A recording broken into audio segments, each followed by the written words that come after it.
This week, we've had to make some last minute adjustments, so we're going to do the news first, split into two segments.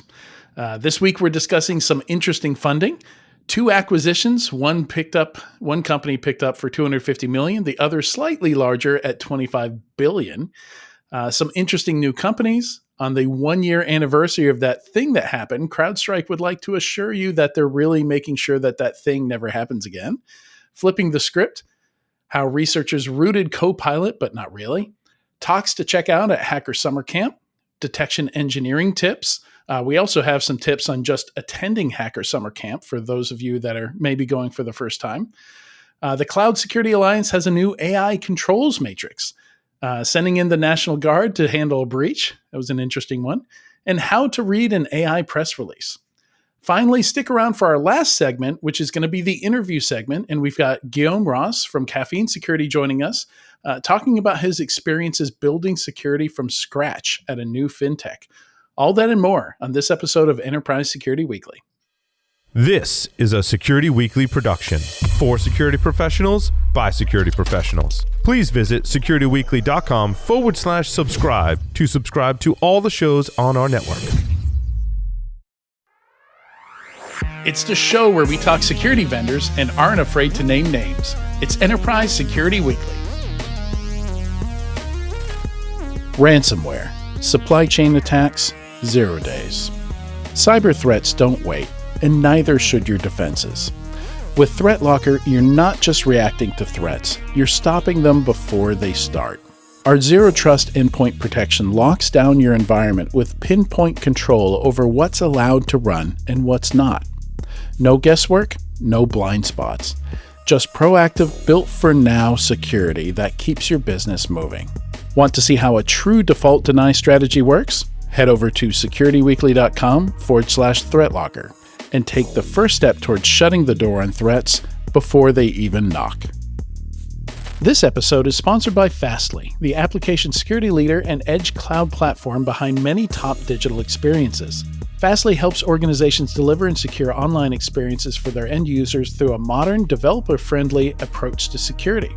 With their next-gen WAF, bot management, and DDoS protections, teams have the tools they need to ensure their applications and APIs perform at their best without sacrificing speed or reliability. Discover how Fastly transforms security into an enabler for digital innovation at securityweekly.com/Fastly. Welcome to Enterprise Security Weekly and happy National Avocado Day. This is episode 418, recorded on Thursday, July 30th, 2025. I'm your host, Adrian Sanabria, and I really like avocados. So I'm very happy that there is a National Avocado Day. I eat avocados almost every day. But joining me today is the Baron of Bloodhound, the Pirate King of PowerShell, Sean Metcalf. How you doing, Sean? Hey, Adrian, doing good. I think we missed the National Lasagna Day, which I believe was 2 days ago or 3 days ago. Oh, that's too bad. I do not eat a whole lot of lasagna, but I do eat a lot of avocado. Also joining us is the connoisseur of cloud security, our single origin co-host and resident coffee sommelier, Eamon Elsawa. How you doing, Eamon? Hey, Adrian, how are you? Good. Are you walking? I am walking, yes. I'm like, let me get some miles in while I'm doing these podcasts. I should pull over my balance board and stand on that, but then I'll be too tall for my camera. All right, quick announcement here. We're going to be recording an episode of ESW from Black Hat this year. I'll be on vacation next week, and that is going to be next week. Episode, I guess that's 419. This is 418. So Jackie and Eamon are stepping up for me and hosting the show. So I'm not going to be there in Vegas, but you guys are. And really excited to see what you guys do and excited to check out that episode. And for the audience, please check it out. Give some feedback. And is it going to be live? Do you know, Eamon? I don't know. It says live in a couple places that I checked. Live from, okay. So you'll probably see it the Monday after DEF CON, I would assume. But regardless, like me and Jackie in a room, that's going to be like really exciting. So, yeah. How many rabbit holes can we go down? So Yeah. Excited to see what you guys do. I think it's going to be a lot of fun. yeah, I'm excited for it. All right, and yeah, jumping into it here. God, how did I get things out of order here? All right. So jumping into the news, you can check out securityweekly.com/ESW418 if you want to follow along as we go through the news or for links to the audit articles that we'll be discussing today. I don't know how long ago you guys opened up the news, but I have made a few changes to it. One of them just a few minutes ago. They should all be there. In fact, I think I need to hit refresh to get the latest version here.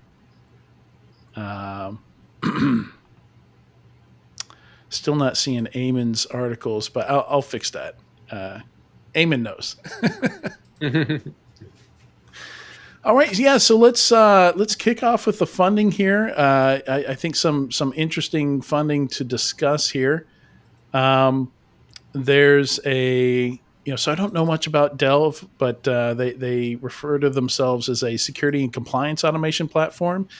And it's interesting because we're starting to see some consolidation from the first generation of these compliance automation platforms, like the Vantas and the Dratas and all them. And did we talk about this last week? I'm having I'm having a Partially. flashback here, Eamon. Not Delve in particular, but yeah, about this topic for sure. Okay, yeah. I thought maybe Delve was what brought it up. So forgive us if we're talking about Delve for a second week in a row, but they raised a $32 million Series A from Insight Partners. Since we talked about it quite a bit last year, I'll just move on to the next one, which I'm really excited about. This is Jeremiah Grossman and RSnake, Robert, his last name is escaping me at the moment, Hansen, Robert Hansen. So yeah, previous founders of Bit Discovery, which was an external attack surface management vendor that was acquired by Tenable. And I know Jeremiah Grossman was at SentinelOne for a bit. And before that, he was at White Hat. And I want to say RSnake was involved with maybe White Hat as well. So yeah. And they started a investment firm as well. So interesting that they're also launching a company on top of that. But the company's called Root Evidence. And this is not going to be the last company that we talk about this year that is coming for Rapid7, Tenable, Qualys. That market is looking like it is going to get disrupted. Run Zero's coming for them. Root Evidence here.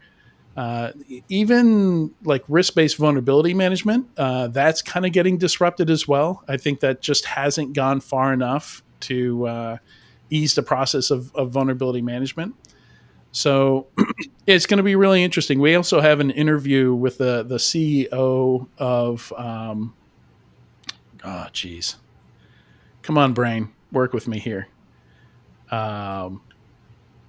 It'll come to me. But we've got a conversation, the episode after Hacker Summer Camp.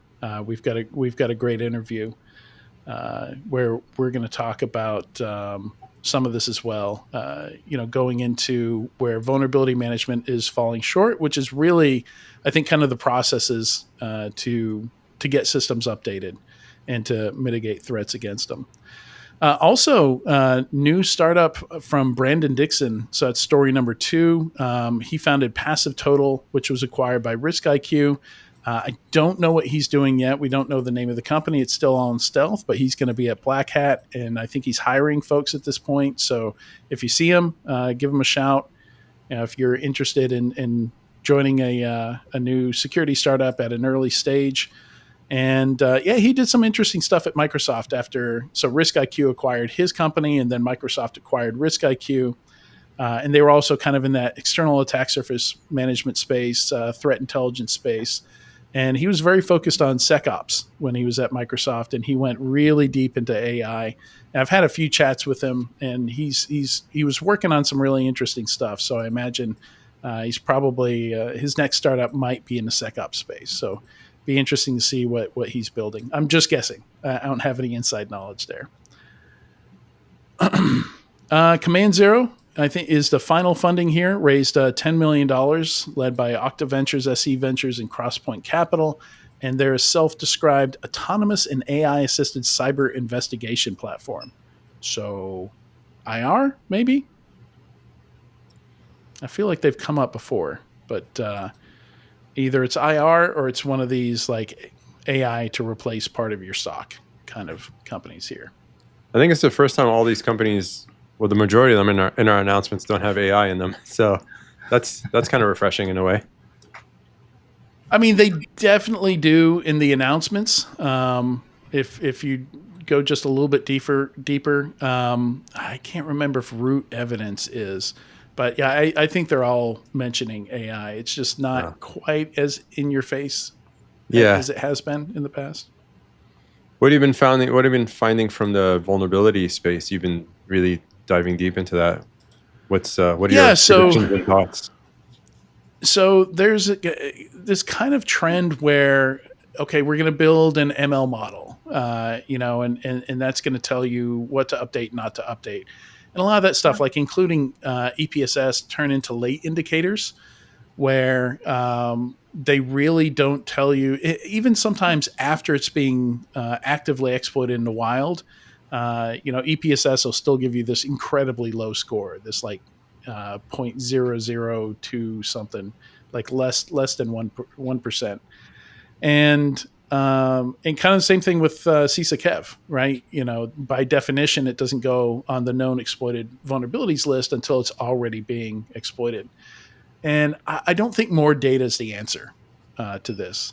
So what I'm working on right now is making a list of all the CVs, all the vulnerabilities. And this is just one area of vulnerability management, right? Like not everything we have to worry about has a CVE attached to it. Default credentials, misconfigurations, issues in code that you wrote, DAS, SAST findings, bug bounty findings. There's an endless list of stuff, subdomain takeover risks that aren't going to come out of a tenable scan, right? So, but even just for that infrastructure stuff, I think it should be a much simpler analysis approach where we're using more of an intelligence approach. The moment a vulnerability is disclosed, we should be able to look at it, evaluate it, and say, yeah, we're gonna enact the patch this as soon as possible process, or no, this can just get patched in the next patch cycle. So there's a lot of challenges in vulnerability management, but the one I'm going after is are we going to get exploited with this? The kind of immediate, essentially launch your IR function to drop everything and patch it. Gotcha. And that kind of sounds like what root evidence is going after as well. They also talk about some of these data science approaches using a ton of data, like missing the mark. So it's I'm really, really interested to find out more about what they're doing. All right, acquisition. Oh, and what I forgot before was Horizon 3. So Horizon 3 is actually a sponsor of the show. my brain is just not working today. And that's the interview that we're doing. That's going to be the episode 2 weeks out from now. And a lot of interesting stuff we're going to talk about there. We're going to talk about pen testing automation, what's broken in risk-based vulnerability management. He's also doing a really interesting keynote at Black Hat with NSA. And this is the CEO is Snehal Antani. And really excited to have that conversation. I just did the prep call with him today. It already left my brain. All right, on to acquisitions. Any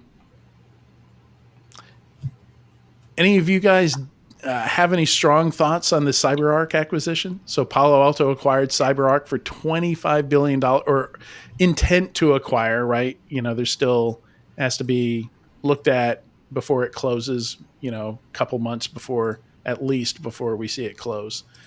But yeah, that's a big acquisition. Yeah, I think it's huge for Palo Alto. It gives them immediate expertise in the identity security space, which is continuously growing and is an area that needs a lot of attention. So they can now sell that pillar to their different verticals that I believe that I read on that article that Palo Alto has something like 70,000 organizations that they cover with products. So this gives them a lot more of a push into the enterprise. Yeah, continuation of the whole platformization thing. There were rumors that they were looking at Sentinel-1, but that didn't make a ton of sense to me. Like I get trying to take more of the endpoint market by grabbing a competitor there, which they kind of did with QRadar when they acquired QRadar's cloud customers from IBM. But Sentinel-1 is not QRadar. They get a ton of other stuff. They also have a SIM, so there's a lot of overlap with stuff that I think they might also have an external attack surface management product. So just too much overlap, I think, for me. And whereas I think they have almost no overlap with CyberArk. So that acquisition makes a lot more sense to me. Yeah, as you said, Sentinel-1 would overlap in a lot of different areas with Palo Alto, so it makes a lot of sense for them to go after CyberArk. There's a lot of companies that run CyberArk and spend a lot of money with them, so it's another opportunity to capture, like you said, that platformization, so to speak, of building a broader umbrella of products and services. Yeah, it'd also be IAM would give them entry or complete the picture for the zero trust story. So since they've been talking about zero trust for so long, IAM is a perfect add-on to that. Yeah, for a lot of zero trust projects, that's the starting point, right? Yeah, of course. Is identity. Yeah. Seems like a smart buy. And then the other acquisition we have here is a measly $250 million compared to that. So 2 orders of magnitude smaller than the CyberArk acquisition. I think that's right. 2 orders of magnitude, 2 zeros. Yeah. And so Axonius picked up Cynario, which is a Internet of Medical Things security company. All right. So that brings us to, let's see, pretty much going anywhere we want. Let's talk a little bit about, let's jump to Black Hat. So story number 6, I wasn't going to go deep on. It's basically the folks at Thinks that put together their quarterly Thinkscapes, which kind of like lists some of the most interesting insights and details and innovations from talks once a quarter, 4 times a year. Put out a list of talks that they're interested in. So this is almost like a Thinkscapes preview, right? So these are the, you can't go to every talk, right? So that's part of the reason they put out Thinkscapes is, out of the 500 talks, maybe 1,000 talks going on across DEF CON, Black Hat, and B-Sides Las Vegas, which ones should you check out? So they put together a list here. But yeah, also, Eamon, you've got some material that you've put together here on folks going to Black Hat.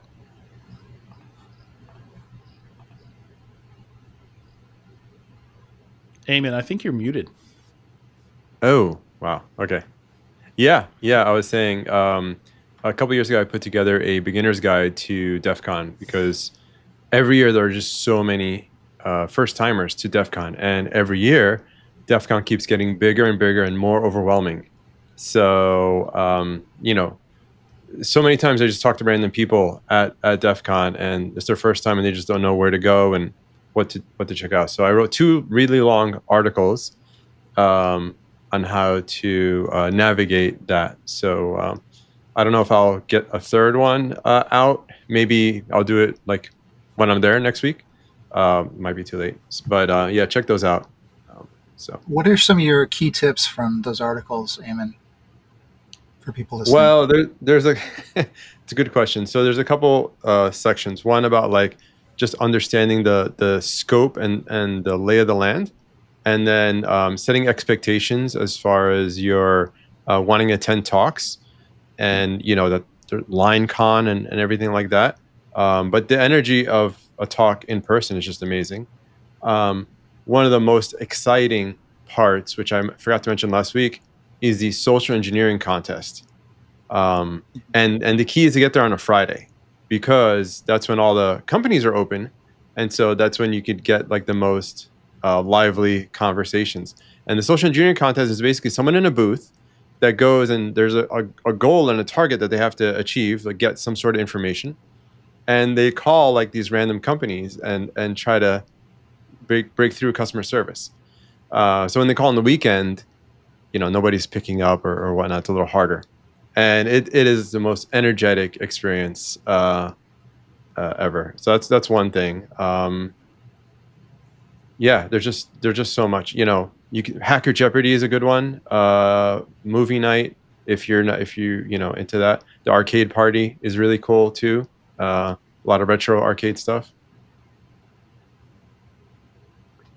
My favorite village, I think, that I've ever spent a ton of time at. So Blue Team Village was a lot of fun when they were doing OpenSOC.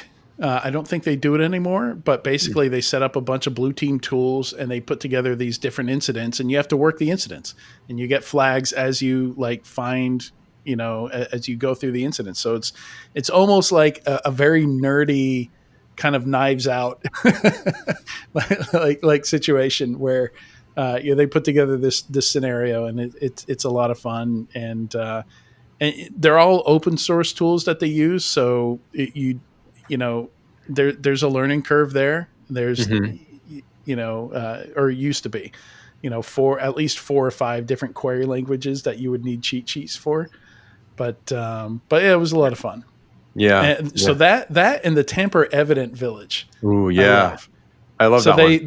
They have like a bomb, and as soon as you start trying to defuse the bomb, the timer starts, and like there's all these sensors and stuff, and you have to fail a bunch of times. It's kind of like playing one of these what do they call these video games where it's just designed to be super hard, like something core. I forget what they're called, but video games like Celeste, kind of in the style of the old Contra and stuff like that, where you die, you're dead. You go all the way back to the beginning, and you got to start all over again. Yeah. And so there's people going to CVS and like buying, packing tape and rulers and like figuring out, okay, like as soon as we got to crack it open, we got to put this ruler in here that's going to cover that sensor that tells it the box is open. And like they got this whole list of things that they remember from the last 14 times it blew up, that they're going through. And I think you can do like a team of up to 2 people last time I did it. And I just teamed up with somebody who was a spectator, and it was a blast. Nice. It was a lot of fun. Nice. Because even if you fail, like usually when you fail, you teach the audience something to get to the next step, to get a little bit further. And eventually somebody is the first one to solve the whole thing. That's really cool. Yeah, I'm a fan of Blue Team Village. I also like Cloud Village, where they talk about cloud security issues and improving security around the cloud. DEF CON has a lot of villages, and like Eamon said, you kind of map out what the things that you want to do, but always plan to get engaged in discussion and conversation. And LineCon is great for that. And just talk to the person next to you in line. It's really it's really just fun. You get to meet new different people, and that's we're a very social species, right? So that's how we learn, is through talking and seeing and visualizing and all that. Yeah, DEF CON has plenty of lines. Yeah, I think my first DEF CON was 2009. My boss at the time convinced me to get into blogging, to get onto Twitter, and insisted I go to DEF CON. So we all went together, like the whole team went out to DEF CON together. That was back when I was pen testing. So it was a blast. So I'd already gotten on Twitter like a year before that. So I got to meet a bunch of people I'd been chatting with on InfoSec Twitter back in 2008, 2009 for the first time when I went out to DEF CON. So yeah, it was a blast. That's great. And that was my introduction. That was my first security conference, I think. Oh, was wow. DEF CON. Yeah. Yeah, my first one was 2014. I did 2 trainings at Black Hat, then the Black Hat conference, and then went over to DEF CON. And after a day and a half of DEF CON, I was just done. Just too much. My brain was too So full much. of everything. Yeah. It was so much, and I didn't do that again. And that was over a decade ago. Right. I hear it's all in one place now, though. So at least you don't have Yeah. the madness of jumping between 5 different venues, right? Right. Yeah. I was there. 2014 was the last year I was in the Rio. Mm-hmm. Yeah, it's yes. So this will come out on Monday. So we need to remember to promote this for people who are going to be out there at Hacker Summer Camp. Check out these links and the suggestions on talks to go check out. Yeah. All right. Also in here, story number 7. Every time DFIR report comes out with a new one, I throw it in here because there's always interesting stuff. They're talking about new TTPs being used by threat actors. They go into a ton of detail. They post it all for free, though they do have some paid services, like you can get pre-built Yara rules and SIM rules and stuff like that from them. But yeah, it's really cool that they share as many of the details that they do, and it's shocking to me that attackers are still using php.exe Seriously. to execute stuff. So yeah, seeing php.exe in there here, I was like, oh my god. I remember I worked like in 2017, very early ransomware case when I was running a consulting company back then. And the entire ransomware was done in PHP, like was written in PHP. And we were able to break the encryption because they did not use a good source of entropy. And we were able to get all the customers' data back. It was called Nemocod. Nemocod AES was the name of it. And somewhere I still have it in like a Dropbox account or something like that. And every time I sync that Dropbox account, antivirus goes nuts. I know, right? I know. But yeah, a lot of good stuff in there. So be sure to check that out. It's a pretty short one this time. So pretty quick to get through. But always good to understand how people are getting around. And like the techniques don't change fundamentally all that much. They're adding stuff to the registry, to persist. They're using php.exe. You should never have php.exe on a machine that's not a server or a developer's machine, right? So especially if your company doesn't use PHP, right? Like, it should be an instant red flag. Sorry, what'd you say, Sean? So I should delete that? I shouldn't be using that? I mean, I'm not saying anything bad about PHP. You can use PHP if you want to use PHP, but it's a bit weird to find it in your environment if you're not using it. Yeah. It should stand out. Yeah, you're right. The techniques don't really change that much. There's slight differences in tools, and the techniques get tweaked a little bit as new ones are published or discovered. But you're right. A lot of the fundamentals are the same in how the breaches occur. Yeah. In that same vein, I think the last one we'll talk about here is Detection Engineering Field Manual. So this looked really cool. Every time I see one of these where somebody's just kind of brain dumped how they do detection engineering, I like to include it in here. So this is a Substack from Zach Allen. And yeah, it's pretty basic stuff, but still, some of these fundamentals, some of these principles, I think are pretty important. You can go down the wrong path for sure. If you don't have good solid principles and engineering thinking when you get into this.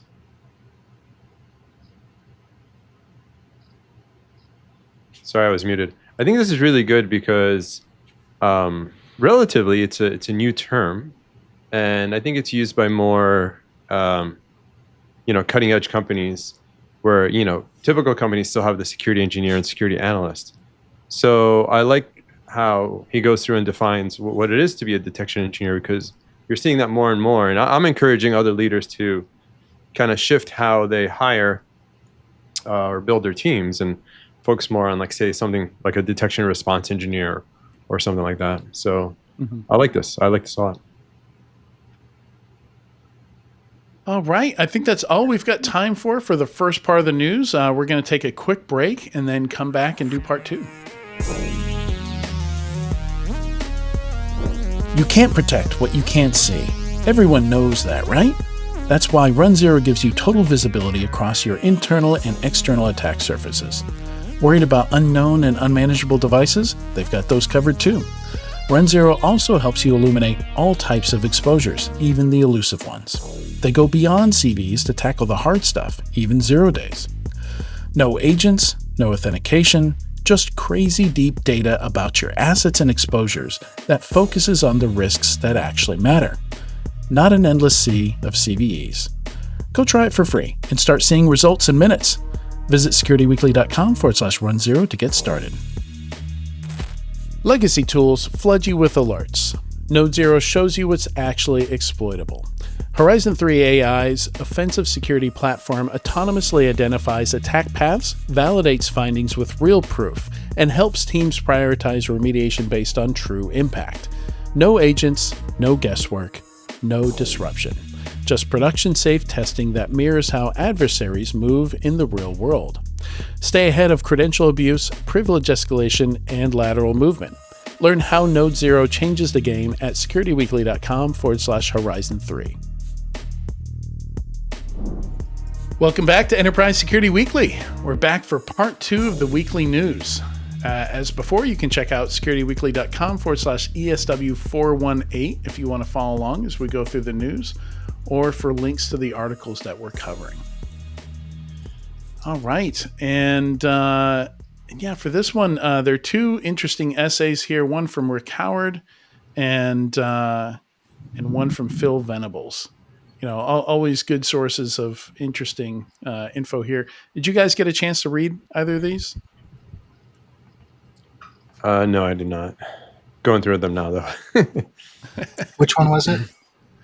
So what we could do, so I was talking about 4 and 5, flipping the script and cyber resilience.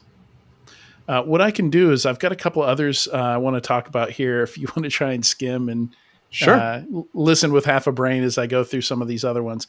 So number 10, I categorize this as non-vulnerability. And I can't really tell if they posted this tongue-in-cheek, but the way they posted it, people really think that they rooted Microsoft Copilot. The title of the article is How We Rooted Copilot. And I was going through it and I was like,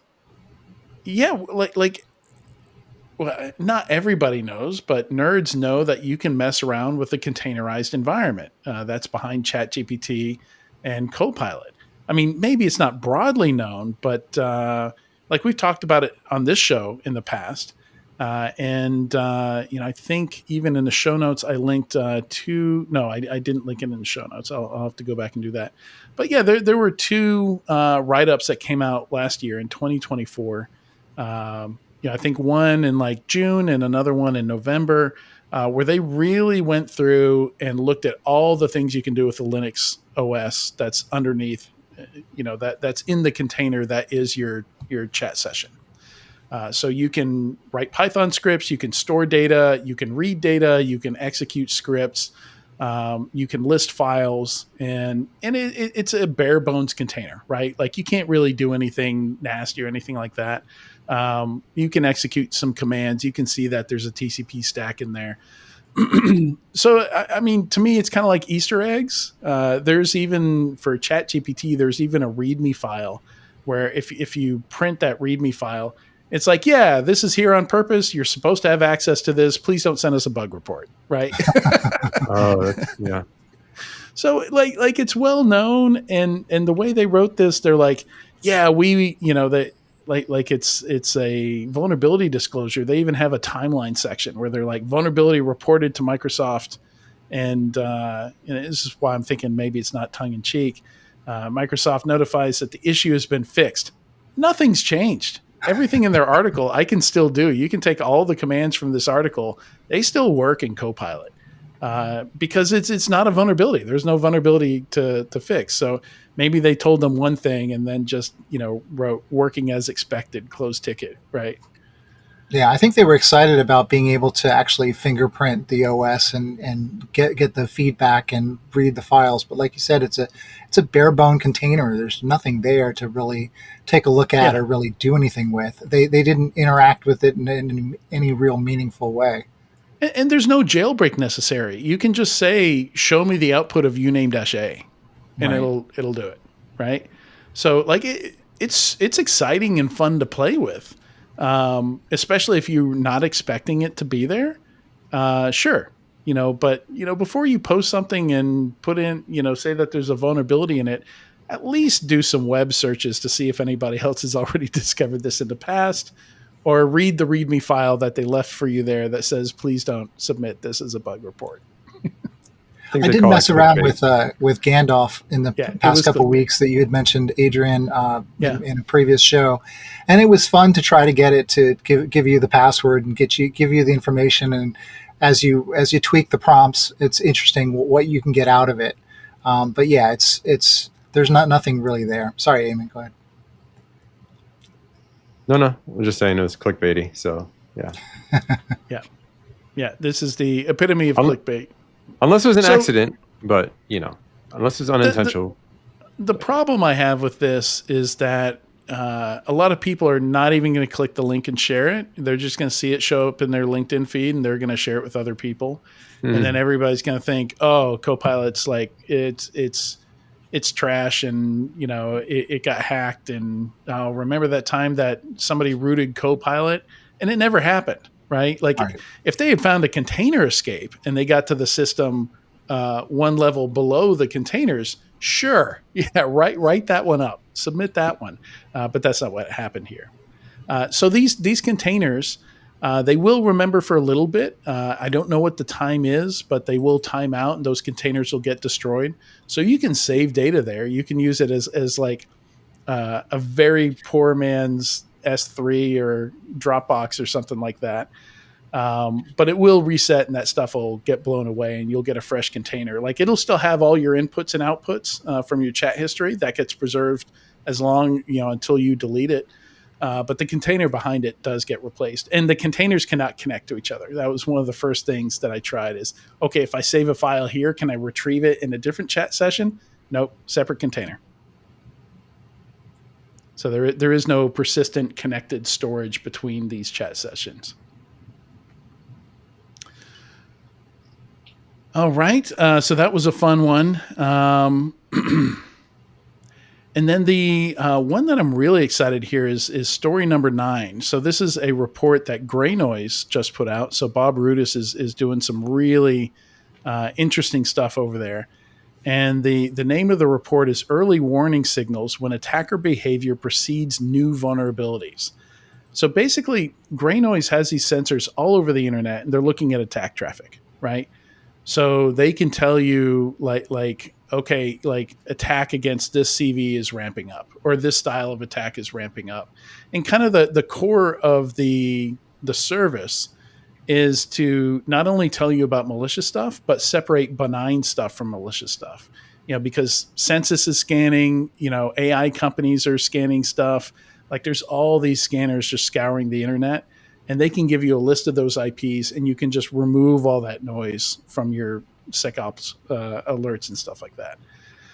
And I think somebody told me BitSite, like nobody scans more than BitSite. Like I think they're number one in scanning the internet for vulnerabilities and stuff. But what they found here is they found that before a CVE is disclosed, or before the CVE gets assigned, right, and the vulnerability is disclosed to the public, they are reliably seeing traffic spikes before that happens. So this is like an opportunity to have some early detection. And I presume that the case here is when these are 0 days discovered by attackers, right? Because it wouldn't make sense if 0 days discovered by researchers, like you wouldn't expect to see an increase in attacks there because nobody but the researchers know about it unless there's a collision there, and it's entirely possible that two researchers find the same bug at the same time, or like a cybercrime group and a researcher find it at the same time. But I wouldn't expect that to be so consistent across everything here. So yeah, a really interesting idea that, and some of it is just scanning, is just like port scanning. Some of it is brute force activity. Some of it is actual exploited activity. But super cool that they might be able to give, and in some of these cases, you're finding out 6 weeks ahead of the CVE coming out. That's a huge advantage for defenders, I think. Yeah, they said 80% of what they noticed was happening 6 weeks before the CV was identified, and 50% was 3 weeks. So definitely still some. I'll take significant. Yeah, absolutely, and they were looking at the edge devices like VPN devices, etc. And my main concern here was, okay, great, you see a spike, but is there enough information in the spike that I can do something about it, right? Like if it's just port scanning traffic, I don't necessarily know what product, the vulnerability might be in, what interface, what attack surface, but if they're actually seeing exploit data and stuff like that, or if they're seeing, credential-based attacks, it sounds like there's maybe enough details that I can strategically do something to prepare for that new CVE before it comes out, or at least pin it down to a product, right? Be like, okay, like, yeah, we're going to be ready to patch Move It DMZ very quickly in the next couple of weeks, or we're going to put some additional mitigations into place, maybe, or in some cases, like that's not really critical infrastructure. We're just going to take it down. Yeah, exactly. I was going to ask, how is this related to 0 day detection? But I think they have a bullet point here saying it could also signal 0 day discovery. That work as well? Yeah. So some percentage of these, I mean, it's a 0 day if the general public doesn't know about it, right? Mm-hmm. But the idea here is maybe the attackers are the ones that have discovered this. So you have 0 days that come from a bunch of different groups of people. Like if it comes from a researcher and they've done coordinated disclosure, should only be that researcher and the vendor that knows about it and then on the day they announce, then it's a 0 day. Everybody knows about it. But some 0 days are discovered by attackers, and they've actually done some. Gray Noise has actually done some. I think it was Gray Noise, some analysis here as well, where they're looking at. No, I take that back. That was Google. Google's threat intel team was doing some analysis here on 2024 on 0 days, and they were showing like how many came from threat actors versus like discovered by researchers. And even like pairing them up with specific countries and threat actor groups. But yeah, there were like 97 0 days in 2024, and something like 34 of them they were able to attribute to threat actors, to give you an idea of the scope.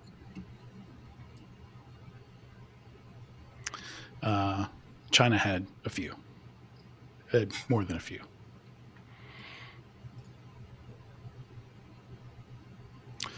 So that's really exciting, and that's actually a completely new use case for their product for Gray Noise. So then it's no longer for separating signal from noise. Now it's this kind of like early warning system potentially. So it'd be interesting to see how effective that is, and like what percentage of CVEs can it be an early detection system for me on. I know they tag CVE traffic so that way they can report on it and report on what's getting bigger. Is are scans still happening for specific CVEs across the network, across the internet? Yeah. Yep. Yeah. The tagging is very useful, very powerful. And they have a whole query tool. I've been playing with it. They have a command line Python tool. They're not a sponsor. It's just something I've been playing with in my spare time. I got like a trial license to play around with some stuff and explore the data that they've got. But yeah, they've got some really useful data. All right. Let's see. Should we jump into the essays? Yeah. Sure. I think those are the only things we've got left here, aside from the squirrel story. Oh, and the AI controls matrix. So yeah, let's jump to the essays here. So Phil Venables flipping the script. I like this kind of stuff. In fact, Guillaume, who we're having on later, he's got this great line in his bio. Let me find it here, where he says, I like securing organizations' cloud products and more by refusing to implement the same things that have been tried and failed thousands of times already. That's great. And I feel like when I read some of Phil Venable's stuff, like that's how it feels to me. It's like somebody's been doing this for a long time and they're just really tired. And like, can we just stop doing all the stuff that doesn't work? I agree. So the title of it is Incentives for Security, Flipping the Script. We're getting it wrong in the messaging for incentives to do security, and people are pretending it's landing when it isn't. So this really resonates with me. What do you guys think?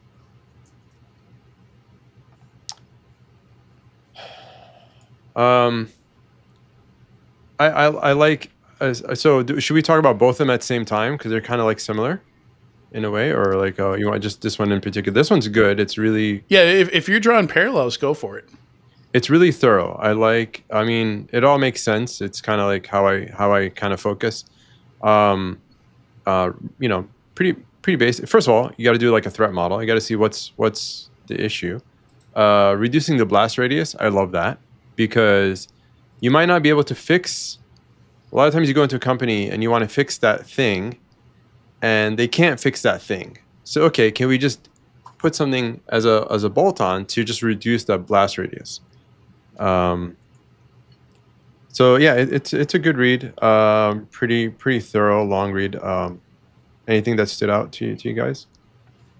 I like the approach on inventory and understanding what's there, and because you can only secure what you know that you have, and so I think inventory is something that often gets missed.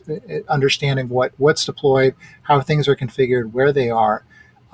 It's important to have that understanding of what's there. And he even said that he's identified that he's seen many organizations remove millions in unused assets simply from discovering them. Yeah. Yeah, I mean, I would go as far to say that, like, if you're not doing asset management well, like maybe you shouldn't be putting much effort into vulnerability management at that point. Like, it's that fundamental. Like, how could you possibly know that you're prioritizing the right things in your vulnerability output if you're only scanning like 50% of your stuff, right? Right. Yeah, the thing I like about, so he's got a couple different categories. He says to get organizations truly incentivized to do security, we need to focus on 5 things. And the first thing he mentions is don't just focus on security. And this, I like this because there's just a lot of just general, like reducing tech debt. And, if you get into resilience, like a lot of this stuff, isn't really security work, but the benefits to security are huge. So if you can trigger that, if you can support that on the IT side, and it just kind of emphasizes how important, good rapport between security and IT is. To be able to reach security goals. Yeah, actually, I like what I loved about this was the customer experience section, part 4, where he says improve measurable customer experience. And here, one of the things we have to think about as security leaders, who are our customers, not only just like end customers, right? Like our product customers, but also internally, engineering folks, HR people, the CEO and executive team. What's their experience going to be with security? Are you going to turn something on and really create a bad experience for them? Coming down to developer experience and whatnot. Whereas maybe previously would throw things over the fence for them to do, but if we can take a more proactive approach in helping them, do it for them, for an example, right? So I think that's a really key part to succeeding as a security leader. Yeah. Yeah, and he starts off going through the different types. He categorizes security incentives into 5 different categories. So yeah, it's actually not that long of a read, and most of it's bullet pointed. It's a pretty easy read to get through, and some good suggestions there without getting into anything really technical at all. I don't think zero trust is mentioned once, right? Yeah. Generative AI is mentioned though. Under automate on one of the bullet points. But yeah, good stuff. Basically, the TLDR of it is we're framing security incentives poorly, and loss avoidance, risk avoidance. Like there's a lot more to it than just that. Yeah. It's kind of like a light playbook for running security at a company where they haven't had security before, possibly.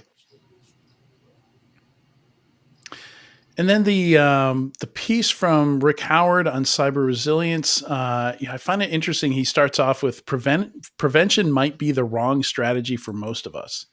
I thought that was a hot take. Yeah, I was trying to understand that personally. I read through that part and I couldn't get what he was trying to say. I think though what he was alluding to is like trying to prevent a black swan event is not worth doing.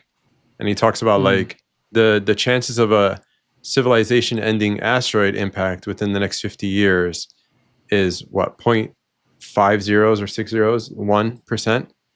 And so should we try to prevent that? And so that makes sense. Like when you're running a security program, what are you trying to prevent at the company? Yeah. If that's what he's trying to say, I get it. Yeah, and you're right. He doesn't explain it. It is the header for that section, but he never. He basically says like, and we have gone through these phases in security, and he's been in security for a long time, for 30 years plus. For me, it's 20 years plus, but I've seen these phases where we were hyper fixated on just prevention. Like we had to get antivirus on everything, and then in the mid 2010s we had this huge shift, which with EDR emerging and SIMs getting faster log storage and stuff like that, where all of a sudden became obsessed with detecting attacks when they happened, or doing threat hunting and stuff like that. And really, like, a lot of it's just been experimentation, right? And I'm not sure. I'm not sure what the right strategy is.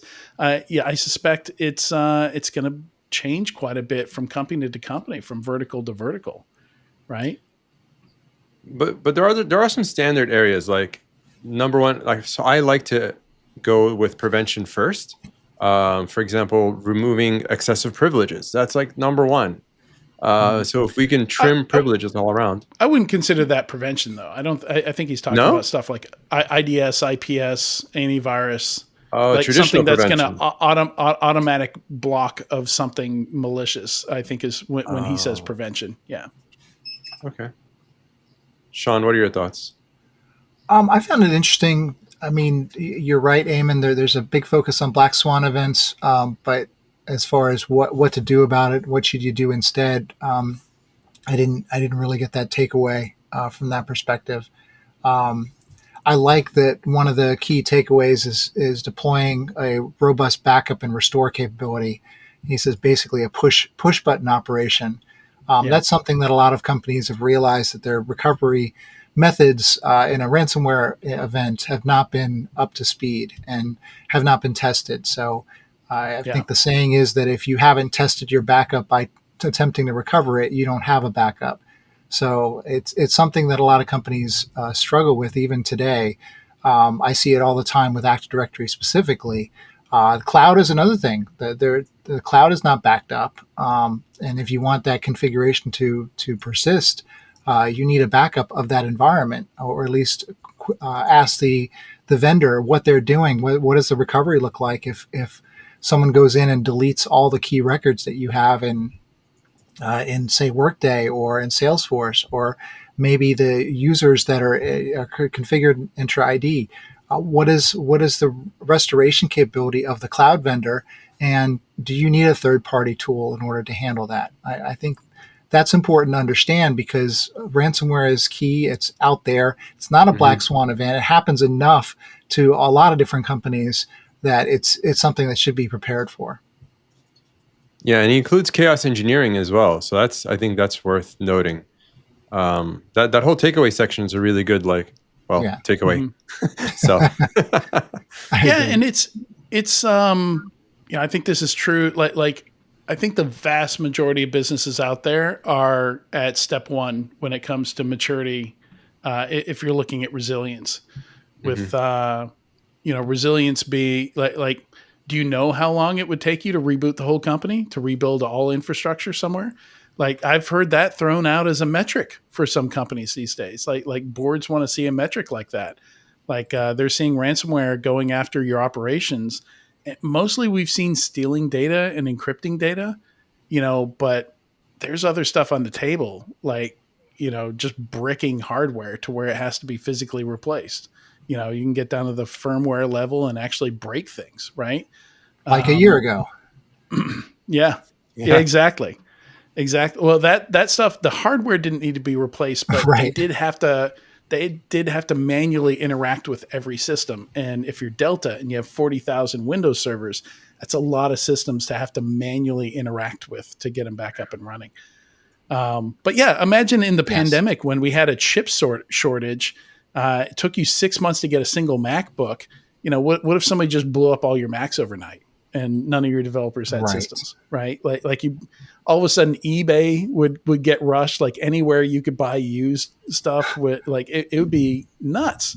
It was nuts when Saudi Aramco got hit by the Shamoon attack. Is it Shamoon? I feel like I'm saying that wrong, but 30,000 hard drives. They needed 30,000 new hard drives. Wow. And they flew planes all over the world, and they spiked the price of hard drives worldwide when that happened. So yeah, resilience is actually knowing, okay, like if shit goes down, sure, we have backups, but if it takes us 18 days to recover from those backups, that's not really acceptable. Right. I mean, I have had to fill out many a backup and recovery strategy for my company in the past when I had my own company.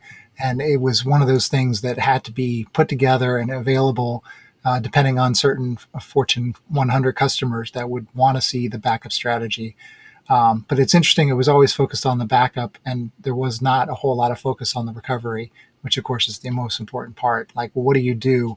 What is the recovery process? And I got down to the micro level, which was basically, if the computer fails, you go out and buy another one, and then you basically restore from the cloud environment. Yeah, and then you have to think about scaling that. Right. Go out and buy another one. Right.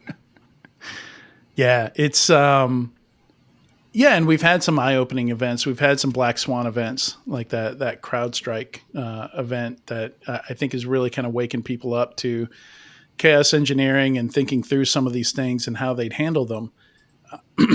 Yeah.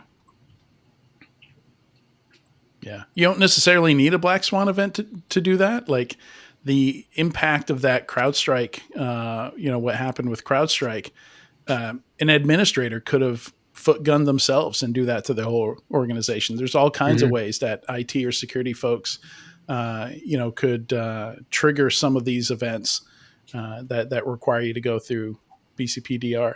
There's an old story. I'm not going to remember the name of the company off the top of my head, but again, black swan type of thing. But it was a company that like designed and made trading software and stuff like that. But they're also a holding company, and they pushed new software to like 8 of these trading servers, or 6 of them. I think it was 6 servers.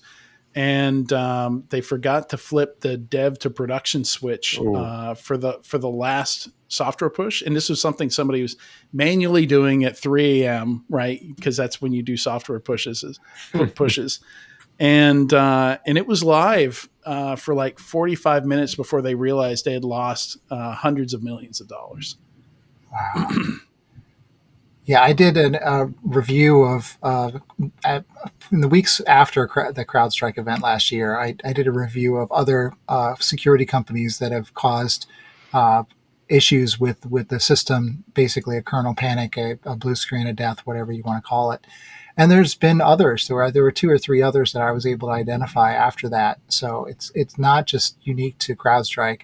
Then I did some research to figure out, okay, what are the most common security tools or tooling and agents, and do they interact with the system at a kernel level? And most of them did. So this is something that Microsoft identified. This was probably a recent news article on the news segment, but basically Microsoft has the ability now in a future update to be able to connect and restart that system and get it booted back up again in a similar type event. Yeah. So as long as we learn from our mistakes, that's part of the resiliency. All right, that brings us to our squirrel story, which is, I think, something you need to kind of read yourself. It's just a lot of fun. It's basically somebody. So it's both a parody and useful. So they take the personal superintelligence manifesto from meta.com. If you go to meta.com/superintelligence, it's a screenshot of that has been marked up. Sonia Drimmer, art historian, book historian, wrote this up. And there's the marked up image is below, and you kind of have to right click, open image in new tab to be able to see the markup pretty well. But it's very entertaining, very informing also. Where in Red Test, she's just going through and like questioning all the claims and like diving into, just everything that's a red flag to her. And there's a lot the name of it is personal superintelligence, right? So it was a target rich environment for somebody with her background. They're like, who determines what this means? Yeah. Right. Yeah.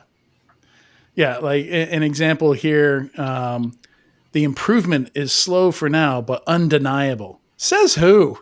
Yeah. No, and then one of the new things that aren't imaginable today, but something. Oh, how convenient to suggest that like this will improve. That's something we can't imagine. Yeah, yeah. I mean, like immediately, one of the takeaways from this kind of thing, like if you see something seriously written like this, like anytime they're citing some stats, as recently as 200 years ago, 90% of people were farmers growing food to survive. Where's the reference? Right? Like, did you just make up that stat? Because you heard it on the History Channel at some point. Where did that come from? Like, for us to take this seriously, like you gotta shore up some of your claims and statements here. So entertaining to go through. I recommend people go through this, read it. I think just reading this will make you better at spotting bullshit. I think that's the takeaway here. Yeah. And even defining what superintelligence is, I mean, she brings up a good point. Like, what does that mean? You can't just drop a new term, and people haven't even agreed on what intelligence is. So, right. Yeah. So this is bullshit detection practice, and I urge you to check out this week's squirrel story. Yeah, BS detection engineering. There you go. I love that. We're gonna have to save that and use it in the future. All right. Stay tuned. So that's all the time we have for the news today. Guillaume is here. He's waiting on us, and we're going to bring him in and jump into the interview in just a moment here. So stay tuned. When we come back, we're going to jump into building a security program from scratch with Guillaume Ross from Caffeine Security. Do your end users always, and I mean always, without exception, work on company-owned devices and IT-approved apps? I didn't think so. So my next question is, how do you keep your company's data safe when it's sitting on all those unmanaged apps and devices? 1Password has an answer to this question: Extended Access Management. 1Password Extended Access Management helps you secure every sign-in for every app on every device because it solves the problems traditional IAM and MDM can't touch. Check it out at securityweekly.com/1password. Welcome back to Enterprise Security Weekly. And for today's interview segment, Guillaume Ross joins us to talk about building security from scratch for a new startup. Guillaume has had an expansive career running security for a variety of large enterprises across tech, finance, insurance, transportation, and other industries, and has weathered some of the worst incidents I've ever heard. Or created, I don't know. Or created. I'm not. I'm being nice to you. You're the guest. Thank you. Let's just say wherever I am, there are problems. So well, maybe it comes with the job. Yeah. Building training for Pluralsight, IONS, and conferences, I think, as well. And Guillaume is one of the few security leaders I know that can not only do the CISO gig, but all the jobs below it. So I think that's an important skill that kind of sets you apart from some other folks out there. He's currently the owner and consultant at Caffeine Security. And welcome to the show, Guillaume. Hey, thank you. And no, I don't think I can do all the jobs below, but I think I'm a good generalist. I would say AppSec is definitely not one of my strengths, and neither is GRC. But sometimes how long nice. would it take you to get there though? Like you would pick it up pretty quick. I think that especially in a startup, for example, the reality is you don't need to be an expert at any of these yet, right? Like for a while, right. You just need to be doing like a above average, pretty good job that's going to take you to Series B or whatever. And then you can hire like actual experts that are going to make it, actually good. But there's a bunch of stuff you can do on like day one that if you don't do it, you're going to wish you'd done. And if you work in enterprise, like I used to do, this is like all the stuff that you think, why didn't we do this, like years ago or whatever, but maybe it wasn't even an option back then. So now that I've done it a few times in different places, I made a list of like things that I think are really easy to do on day one to like month one, really, because there's only a few hours in the day. And then maybe, all of you, maybe we can talk about like other things I didn't mention that'd be really easy to do on day one. And then if you're listening, if you work in a startup, even if it's like month 6, consider that if you got like 10 employees, if your goal is to go to 1,000, then most people who will work there don't work there yet. So you're still really early days. If you work in a big company, most of them also work for like new project, new business unit, or whatever. It's not just new companies. So if we go down my list, like what do you think is the first thing people do when they start a company? They try to come up with a name and get a domain, right? So sure. Where do you think that ends up being? Some founders GoDaddy or Hover account on like a crappy Hotmail, right? I saw GoDaddy on a NASCAR once, so I'm going to go with that. Right. So is GoDaddy the ones that like killing elephants, or is that a different one? I think it's them. So you buy a domain, you got a name for your company, cool. It's probably just linked to some Hotmail account. You didn't have a domain yet, so you couldn't have like work email, right? So I think the first thing you're literally going to do after buying the domain is register for like Google Workspace or, God forbid, Office 365, right? I think as you're starting up, you shouldn't even consider the cost. You should just go straight to the top license of whichever you pick in these 2 vendors. And the reason is really simple. You don't even have any employees. Like, who cares? It's an extra $30 per employee per month, right? Like at that point, it literally makes no difference from a money point of view. but it's going to give you a lot of tools to work with as you don't have any other vendors. Keep in mind, you're a small company. There's a lot of vendors don't even want to talk to you, right? Like there's a bunch of stuff you try to buy it when you got 3 employees. No one is ever going to call you back, right? Well, a lot of security stuff is in those higher license levels as well, right? It's in the higher license levels. If you try to talk to someone, if you don't have a contact or whatever, they won't even talk to you. And like, I'll give you an example.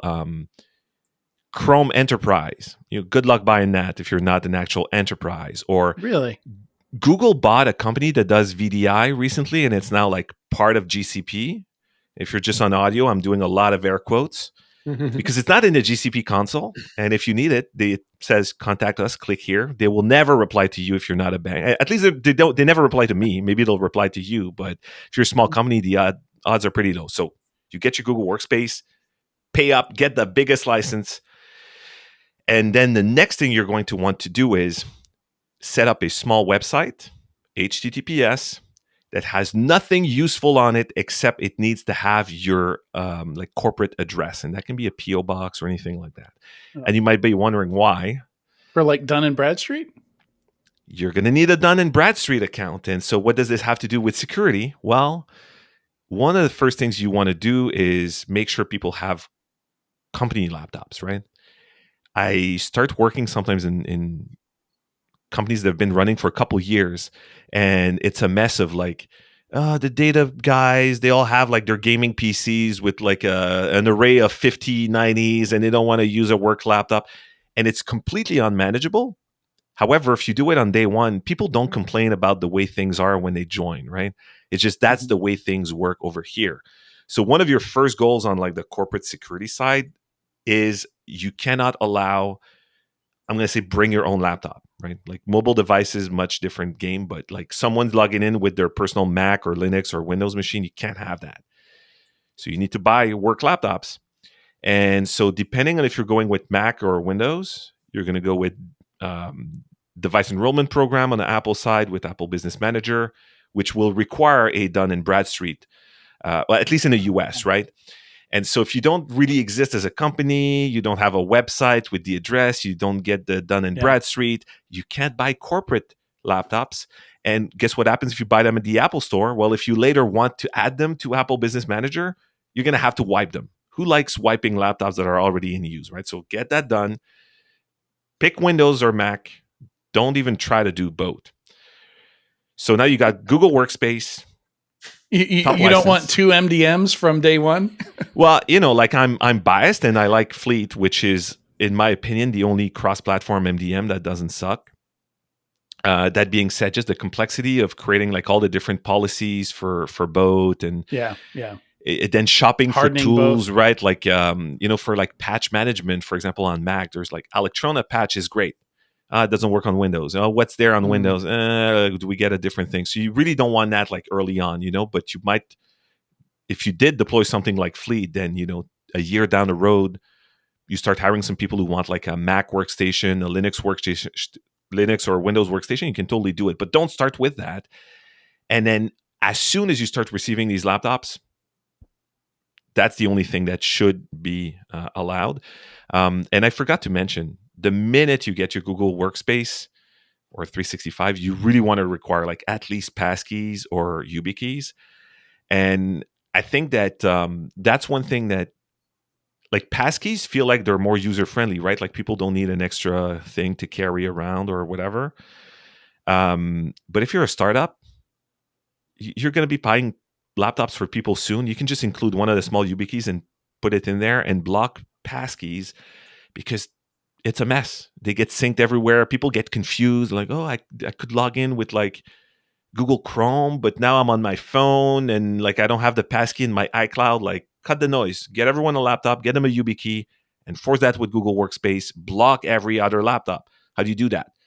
Context-aware access, which you have because you paid for the highest license, or on the Microsoft side, conditional access. So I think within like 2 weeks, that startups don't really get created like, hey, Adrian, it's 9 a.m. Let's create our company, right? Like the company doesn't exist for a while you're discussing things and you maybe finding funding and all that. But from the moment you have a domain, it goes to Google Workspace or 365.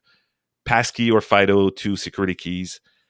And then as soon as you got any funding, you buy laptops, you lock the other laptops out, and you get an MDM.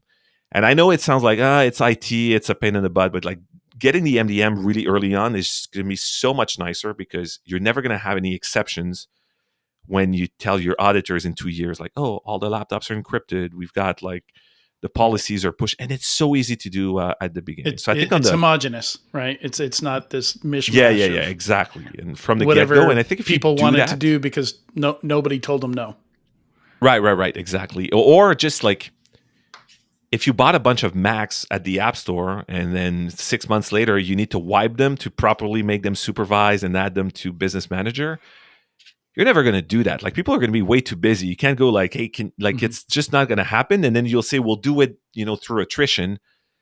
If you get a brand new, like high-end Mac Pro, it's still going to be in use in 3 years and maybe more, right? So it's not like, in 6 months it's going to recycling and we're getting a new one. So I think if you do that and then you move the previously mentioned elephant murdering registrar to like something that is using an email address that is under your domain, so you know that it's got two-factor and everything.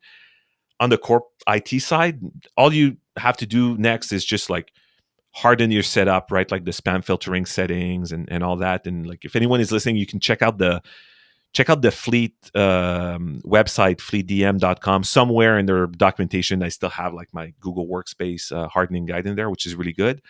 And now you're set up for not having to worry about this stuff for a while. And then you can start thinking about the code. So I think the most valuable things I've seen done like really, really early before code even existed are one, before you even do anything, decide what your standard configuration for a Git repo is, right? Like we're going to have branch protection. All the code is going to get code reviewed. Because guess what? If you do that first, you can then tell people every single line of code has been reviewed by another human. If you don't do it in the beginning, you'll never be able to say, unless you go back. No, just set that up, your branch protection rules. And if you're not going mono repo and you're going to create a bunch of repos, create some automation, right? Like someone needs a new repo, go in this infrastructure as code, say I need a new repo, and it gets configured properly. That's one of the things where like I see so many companies with hundreds of GitHub repos, and then they make tools to like track the configuration, and there's always like, oh, engineering created this new thing last week and it doesn't have branch protection and it doesn't have like the proper setup for the code owners. Just automate that. It's week one. It's going to take you like 4 hours to automate this with like Terraform, and just use a Cursor or Claude Code and you'll be done. Just vibe policy as coding. And the same goes for a couple other things, right? Google Groups, for example. How do you manage those, right? Like, can you add me to the marketing mailing list and whatever? That's manual. You're not doing like a SOC 2 or anything like that on week one, but you eventually will, right? And when the groups are empty, it's actually really easy to start doing infrastructure as code for them as well, right? So in a startup, imagine you've got a Git repo that's got all your Google groups in a YAML file. And then like Adrian, you want to be added to the marketing group. You just modify marketing.yaml, and then Sean is the code owner for it and he approves it and it's just done. And we have like a full audit trace, who requested it, who approved it. And then you also don't need to give Sean Google admin access like at all, right? So if you do that in the beginning, then whenever you start looking at like SOC 2, you'll be in top shape. And then my final one before maybe we can go to some other ideas is delete your dev stack. The one like a dev environment in the cloud, delete that like at least every 2 weeks. And what that's going to give you is if anyone is not automating the deployment, they will hate every second Monday so much they will either quit or they will automate it. And that's the one thing that like in a existing company, sometimes it's scary how hard that would be. And these are all companies that say, oh, if we have a disaster, we can rebuild on a totally different cloud provider in 6 hours. And then you're like, okay, so we can delete the dev environment, right? Because if you can rebuild prod in 6 hours, we can totally delete the dev environment and rebuild it in 6. And oh, no, not really. But if you do it from the beginning, It's just a thing. It's just how things work, right? So Yeah. when you don't have a lot of employees, take advantage of that so that like all the future employees will see that as just normal operating procedure. We were just talking about resilience, like how you get to resilience and recovering resources and things like that. That was one of the news stories we went over. So that's it's you need to write a book or something like where would people find aside from Guillaume like a lot of these experiences sound hard won, right? Like you've had to learn them slowly over time. Yeah, but also it's, working in enterprise for a long time and wishing like, man, this is going to take us 2 years to clean up. If we'd done it properly in the beginning, we wouldn't have to. Which it's not always like that's how you feel, but it's not always true, because sometimes it's like, well, that feature did not exist when we created the right. Like a company that's 15-year-old now can't say, well, if when we created our repos, we put like an agent markdown file to configure all these coding agent, like it didn't exist, right? Like, so you didn't have a choice. But if you're starting now, like that would be one thing I'd be looking at, which I didn't need to do a few years ago. But are you using Claude Code and Cursor? Well, maybe all of your repos need to have really good like Cursor config files, the .mdc files, explaining how your unit test works and explaining like, keep in mind OWASP top 10 and all that to make it better. Maybe you need like a really big similar file for Claude or OpenAI Codex. Like these are all things that are coming out now. If you are using them, just think about like, can we automate the configuration of that so that anytime we create a new repository, it's just done? And yeah, should I write a book about this? Maybe. The idea of writing a book fills me with dread, so I don't know that it's ever going to happen. I could probably blog about it like more frequently. But yeah, and then a final one that's not technical. Think about like, you're gonna do a SOC 2 at some point, right? And doing SOC 2 is really easy. You just pay someone and then you have a SOC 2, right? But if you want to do it properly, there's nothing that's preventing you from getting some of the automation tools like Vanta, Drata, all the different ones with weird names that I keep forgetting. Safe security. Yeah, and not pay for an actual audit, right? Like you can just like call them up, and these are vendors that will answer you if you're a startup, unlike previously mentioned tools. And you just tell them like, we know we're going to want to do a SOC 2 eventually, but it's not going to be this year. And that's going to let you like generate policies, hook up controls to integration so you can see like the things turning green as you enable like encryption and you make sure you got two-factor everywhere and so on. You can definitely start doing that in as soon as you get like, maybe not like a pre-seed round, but you get a seed round.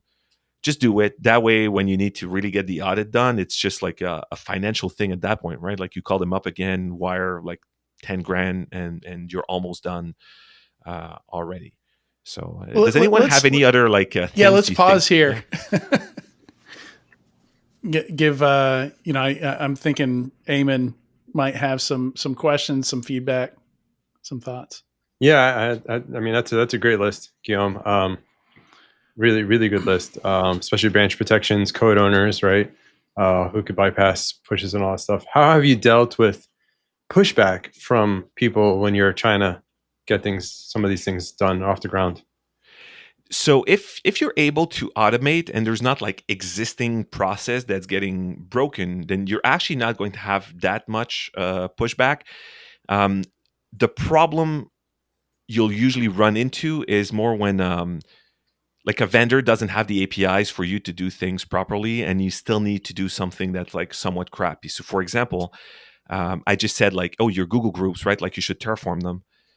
Google Workspace APIs, not always up to date compared to what the UI is, right? So you can now like mark a group as a security group as opposed to a mailing list. I don't know if this is still accurate, but for like 2 years after they released it, there's no API for it. So what we'd end up doing is, like I'm saying, delete dev, right? Sure, you can delete dev, but what about like the key vault that goes with it? If it's got like encryption keys for backups, and then what about like the DNS? There's of course things you should mark as like non-deletable, and then there's always going to be like a little bit of like manual process you need to do. So I just recommend keeping a good inventory of things that are manual that you wish could be automated and why they are not. So for example, we do this weird thing on GitHub and it needs a human to log in as a org owner. Make sure that org owner is like an account that's like in 1Password somewhere. It's not someone's day-to-day account, and it's kind of annoying, and you document it. And then the other one is, like I said, if you're doing that from the beginning, people who get hired after, they're not really going to push back. So that's why it's critical. Like the most of this you can do in the first like 2-3 months, the But better MDM you're off. you have to buy, right? Like MDM is something you have to buy or like whatever. And they're You like, could self-host yeah. something like Fleet, right? But also, if you're buying it for like 10 laptops, none of this stuff is going to be really expensive, provided you find vendors that are willing to talk to you. But you could totally self-host Fleet, right? Like or get like a paid version for 10, or you get like Kanji for 10 users. It's not going to break the bank. I'm careful about like self-hosting stuff in startups because you always think you're going to have time to maintain it, but you never will, right? So I highly recommend SaaS whenever you can. Yeah. So where do you document all this? Like you've made all these lists of things. Like if you want the company to be in a position where if you decide to leave, they're not screwed. When you're the person who's made all these decisions, and here's why we're deleting it every 2 years. Here's why we're not automating this process. Like where does all that? That's always been a dilemma for me, like where that documentation goes, where it's not going to get lost. So anything that's like important enough, I like documenting. And why is it Notion? Well, it's not Notion. It's actually, but it is Markdown. And so like I'm a huge fan of having documentation like directly in GitHub, and then having like, okay, these are all architecture decisions in a way, right? So I would put them in the same place as the rest of the decisions are taken, or directly in the repository that's affected. I think that works great until you grow to a size where not everyone in your company has access to GitHub anymore because you have too many people who don't really need it. And then you're like, this is in Confluence. I don't have a GitHub license, but would highly recommend like trying to stay like that as long as you can. And GitHub now supports mermaid charts. It took them forever to do so. So that's another thing, right? Like where you want everything as code, including diagrams, right? You don't want people checking in like a freaking PNG and Git, like, we're cave people. You can do slide decks as code now. Yeah. Well, so for a while now. And I took out my old Synaptic mug for this. So our CTO, Eric over there, was particularly anti slide decks, right? Like if it wasn't for a customer facing thing, if you were explaining something with slides, like you would be told to never do it again, like once. Everything was marked down everywhere. We actually went as far as, user license agreement and privacy policies were in Markdown pulled by our mobile app, which meant that the lawyers could update the agreements by just going to GitHub. We didn't have to rebuild the app or anything like that. Just going to pull the new version from Markdown, which is to say you get auditability, you know exactly who did what. So documentation goes in the same place. But obviously I got a lot of stuff like in Obsidian and like a bunch of my own Markdown files. Right. But not Notion. Never been a big Notion fan. I know. I just had to slide that in there. But lawyers using GitHub. Yeah? Yep. So the trick to that is you don't want to make them use like the Git command line on their computers, right? Right. I mean, they're just going to the web interface, right? Unless they want to. But yeah, so on the web interface, and I think the thing that's confusing for people who are like lawyers work in Word with comments, like a ton. Like I don't know if any job in the world requires more like Word comments and all those review features, right? Yeah, but a lot of them they'll still email things back and forth, right? Like underscore final underscore for real this time. Adrian comments 3 drives me nuts. Which makes you go crazy. So when you show them how like a branch works and how to do a pull request and review it, like it is like once they get it, because it's very different concept from just like files, and you send a different copy. But when they realize that, oh, I can edit that paragraph, get that reviewed while someone else does the same for a different paragraph that will also get reviewed, and it'll just merge, they'll go like, hell yeah, I want to do this. Just the caveat is, once you get into like merge conflicts and all that, like be ready to do a little troubleshooting on that, because the UI for that is not made for real humans. You definitely don't want to be showing like all of your lawyers and marketing people how to do like Git rebase, unless they really want to learn it, because it's not a great use of their time. But there's also many like markdown editors right now are like, what you see is what you get if people want to use like local Git files. But I found the web UI is the trick there, right? You also don't need them to like set up PGP to sign their commits if they're using a web. So, yeah, one thing I find fascinating is like I've found even startups will not answer your emails, like security startups. Like back when I was product testing, and this is a common complaint I hear from even larger enterprises. Like, yeah, we tried to throw our money at them and it didn't work. Like nobody responded, or they responded and then it just went cold and they stopped answering us. The amount of times where like, if I'm not working for something the size of like Bank of America, but still could be like 500-600 people, where I have to go like, hey, Adrian, do you know someone who works at this place? I need to talk to someone. It's insane. Insane. I know why it happens. Like there's a lot of startups that have a product that's not easy enough to use to let people use it on their own. And so to them, the bar for a new client being profitable is really high, right? It's not like, Dropbox just lets you set it up, right? Like, put your credit card in.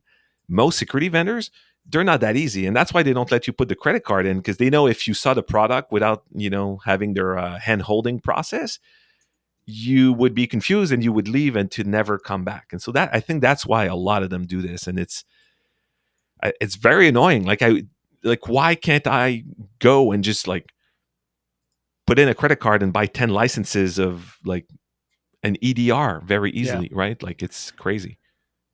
I actually tried doing that with Crowdstrike. I just wanted to play around with the product a couple of months ago, and I forget what stopped me, but I want to say it was like a tax ID or something like that. It was one of those business things that I didn't. I think they did make it better for like actual small business. SentinelOne is also, in my experience, willing to be like, oh, you only need like 8 licenses. We'll sell you a pack of 10. Are you okay with that? And eventually this was a 5-pack, and I couldn't do it. Yeah, and I think in the like vulnerability scanning game, Tenable at some point was the only one where I could go and like just buy a license without talking to anyone. But I think it's weird because security people don't want to talk to anyone, but security companies insist on having them talk to you. It's like, well, you employ the type of people who don't want to talk, and then your sales process requires talking. It's like, don't you like receiving money? But it's largely because, and I don't think it's relegated to security companies, but largely because salespeople feel that they can influence the sale, the emotions. They can quote understand the budget, need, timing, and interest of every purchase. And I think when it comes to security, they don't really understand the persona. And when companies hire salespeople who are extroverts, when companies hire salespeople who really feel they want a personal connection, they don't understand that a lot of us would rather die than pick up the phone. Yeah. The amount of effort I'll go through so I don't have to make a call, like it's insane. But I think there's part that, but also there's a lot of the earlier the startup, the least they know how to price it. So when you're a really small company, you don't really know how to price things. That's why they can't really publish pricing for it, because essentially they're going to sell it to you for whatever you're willing to pay for it, and they don't want to put that on the webpage. It's like, we'll sell it, pay what you want. But once a company is established, I think their pricing is pretty well. Here's the retail price. We can give you a 15-20% discount, and that's it. And then you're right. I think for startups especially, it would help if everything you need to run a security program, you could get it with a credit card. And that's why I highly recommend getting like Workspace or 365, the biggest tier, right? Because you get 365, the biggest tier. Guess what you get? You get Microsoft Defender. That's an EDR. You only put a credit card in. And if you get like GCP, you can get their Security Command Center premium. You can't get Chronicle with a credit card though. But you can get pretty far before you get there. So actually, that'd be an interesting article. Like, you make a list of all the tools that you need for a security program and which option will let you buy without talking to someone. I think vendors would get a lot of clicks if we had an article like that. So if you work at a vendor that sells products to smaller companies with just a credit card, find me on LinkedIn and add me. I'll write that article. Well, there are. Yeah. I mean, product-led growth is that concept, right? And for a few years, there was a lot of interest in PLG. Yeah, Sneak, I think, is a great example there. Right. But there's been a lot of backlash between marketers and salespeople and boards of directors about what PLG means. And I think to an extent, the B2B world hasn't caught up with B2C, right? Because I don't go into stores now. I don't have any interest in going into stores. I sure as hell don't want to talk to a salesperson. No offense to salespeople. I just don't. It's not my personality. I want to do my thing. I want to think it through my head. And I know that a $50 item is not the same as a $500,000 security purchase. I know that.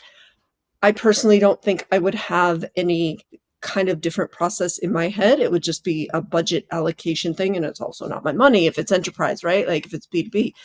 But I think just like mobile phones started out as a consumer product, businesses need to come along. And I understand they don't want to leave it totally up to the consumer because it is confusing. And we have the issue in security where everybody mimics everybody else's language.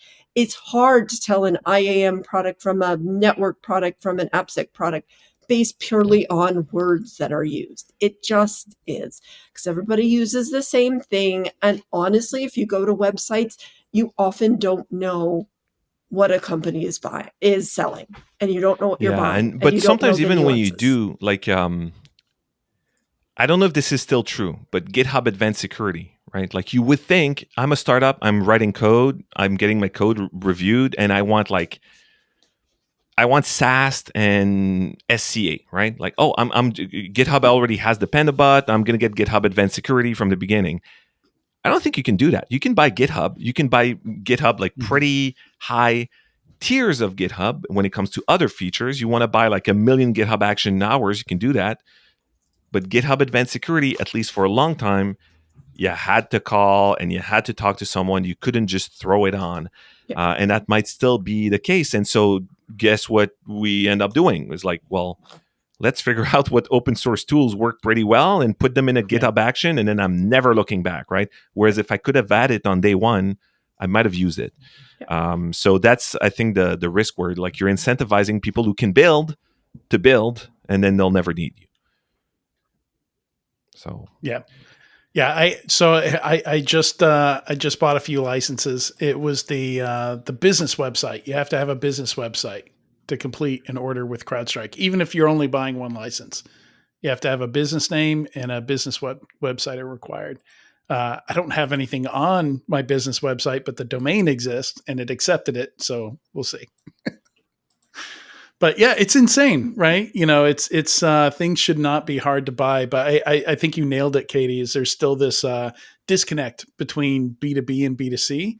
And like the way we buy stuff in enterprises has kind of changed over the years. And a lot of businesses haven't caught up with that, I think. Yeah.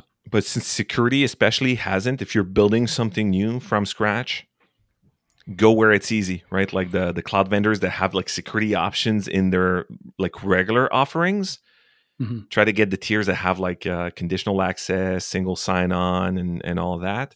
And then get some open source tools, right? Like, for example, if you're writing Golang, is it GoSec is the SaaS tool for it.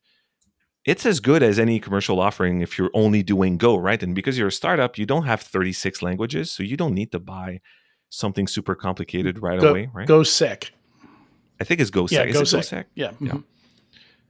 Mm-hmm. So it's just open source, and whoever will sell me the easiest thing that works, and there you go, right? Like, well, now no vendor is going to pick up the phone for you or answer your email, Guillaume, right? Like they you already just said, don't use their tools. Well, I all I said was that the CEO of GoDaddy murdered elephants. I think is the only thing I said. But and I did confirm that also. That is correct. He's since left the company. But yeah, Bob Parsons back in 2011. All right, he is gone. Boy, what a PR situation. It's the only thing I remember when someone says GoDaddy. So, I guess they say no publicity is bad publicity. He told the media the killing of elephants was necessary to solve crop damage and poverty. Oh, there you go. Poverty. Yeah. Bringing villages out of poverty through the sale of ivory is like a very modern take. Look at the vendor like Tailscale, for example. Amazing product. They got a free tier that works really well, right? And so like these are the types of vendors that as a startup, you want to deal with. Tailscale is going to be much easier than dealing with, like, let's say someone like, you're not going to get like Palo Alto Global Protect on week 2 of your startup. But if you need something to route access within your cloud environments, you can totally get Tailscale really easily. And that's not to say that if you grow to like 3,000 people, you're not going to look at like different options at some point. But there are some vendors like that. And Tailscale is definitely one I'd put out there. Fleet. On the EDR side, I would say like Sentinel One is one that's actually nice to deal with when you're pretty small. So there are some gems out there, but it's just not common yet. Maybe if it works well for them, then it'll become the norm. But yeah. Anything else you think you wish you'd done on a day one kind of thing when you were working in a big company? What about background checks? Yeah, I mean, identity verification is something you can't really go without now. Now that that's North Korea is doing what they're doing, so good solid there's just so much employment fraud out there. Like some of the stuff that you have to do from day one is different than what it was even 5 years ago.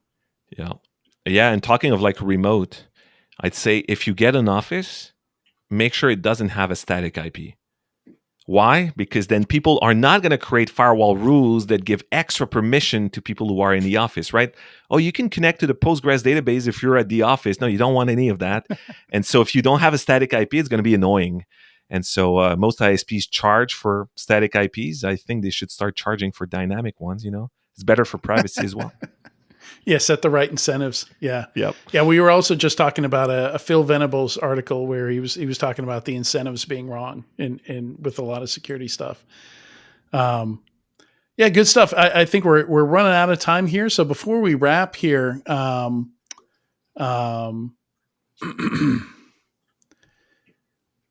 let's see. I don't think I can't ask any more questions. We'll have to make this like a multi-part thing. We'll have to dive deeper next time. All right.